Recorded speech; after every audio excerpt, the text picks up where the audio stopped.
งามแห่งเมืองสมโคมและหนึ่งในดอกแผ่นดินสวรรค์ทินนี้อุดมสมบูรณ์พูนพันพืชพันธุ์ยาเข้าป่ายาไฟ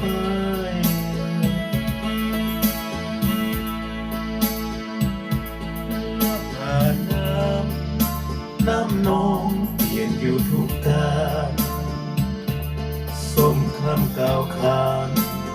แห่งคนถิ่นไกลแต่น้ำบ่เคยท่วมบ้านนี้ได้ที่ทงมากมายบ่เคยเสียหายจักที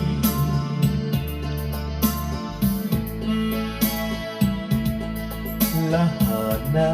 ำสมควรแก่พัฒนาและสู่สุดทางเข้าเขียวกระจีคำแลงแสงทองสองผิวนาทีเสบังเฮียงนี้งามเหลือลำพัน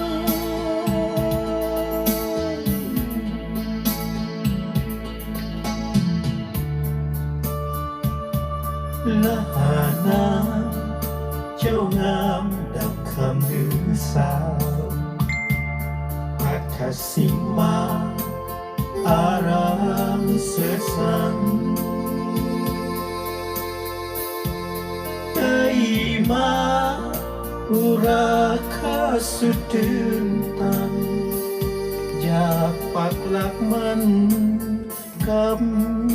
ละหาน้ำ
และหาน้ำสมควรแก่พัฒนาและสู่สุดทางเข้าเขียวขจีคำแลงแสงทองสองผิวนาทีเสบังเฮียงนี้งามเหลือลำพัน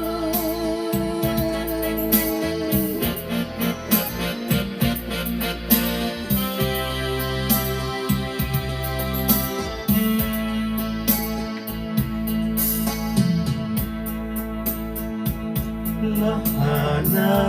ำเจ้างามดังคำลือสาพัทสิมา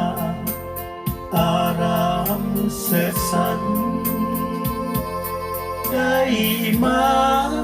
อุราคาสุดตื่นตันอยากปักหลักมันกับละหาน้ำ